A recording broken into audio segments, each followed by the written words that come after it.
We've got 3 endurance exercises with a resistance band for the hips in this video.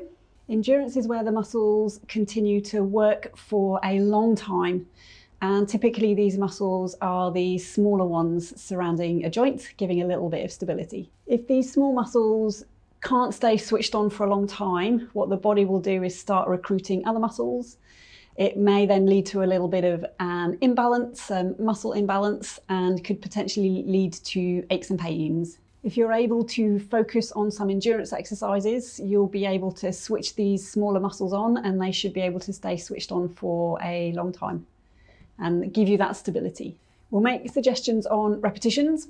We're going to be using a red band, which is a medium strength, and it's 1.5 meters long.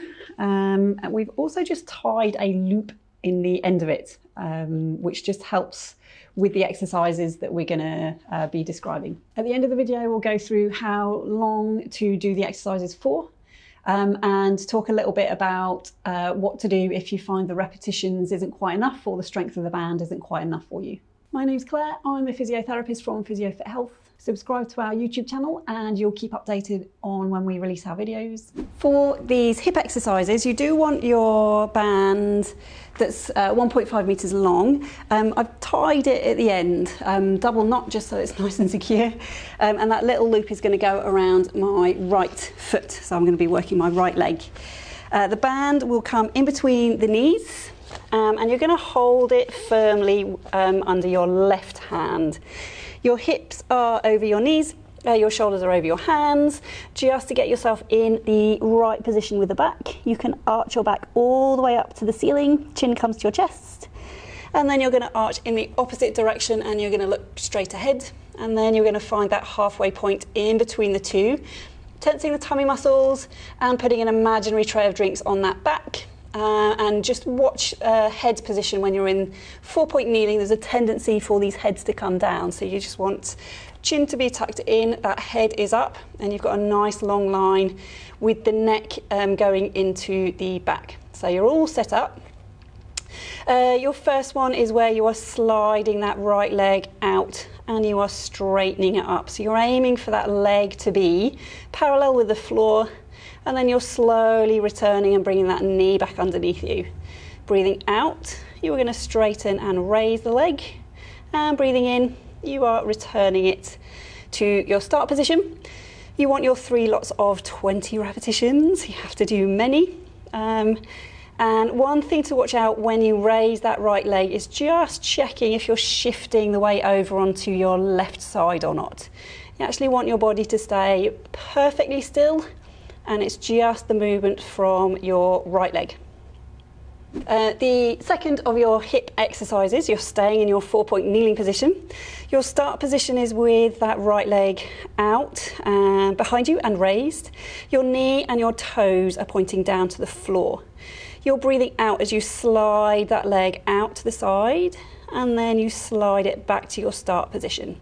So you breathe out as you slide away, you breathe in as it returns. Now with this one, you are aiming to keep that leg on a level rather than lowering it down. So imagine you're just sliding it across a tabletop, and you're aiming for your 3 lots of 20 repetitions. A couple of variations you can try with this one. You can actually get your knee and your toes pointing out to the side. So you lead the direction with the knee and the toes.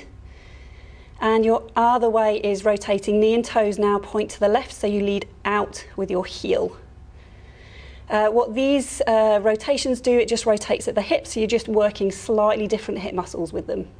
All right.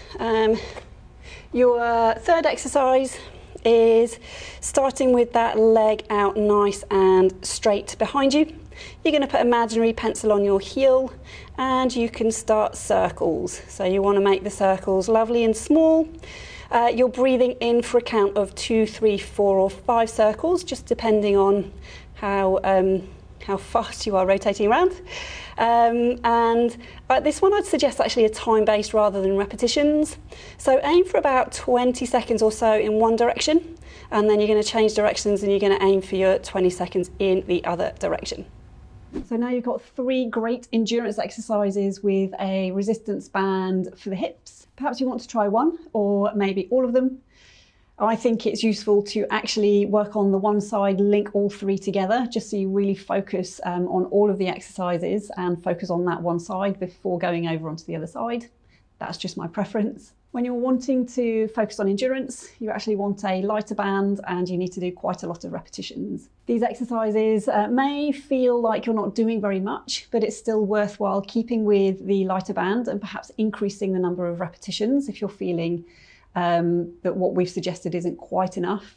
You can even turn the exercises into more of a time-based exercise. So rather than counting repetitions, you've got the timer on and you're going to do 45 seconds. When looking at muscles, it does take about 6 weeks to really start to see a difference. That's the start of it. So you need to give yourself a good chunk of time, work on the exercises, and then you can recheck after the 6 to 8 weeks, so after a couple of months. In the description below, we'll link to a couple of videos we've created on how to choose the right resistance band and how many repetitions for endurance exercises if you want to have a look into it a little bit further. Subscribe to our channel and we'll see you soon.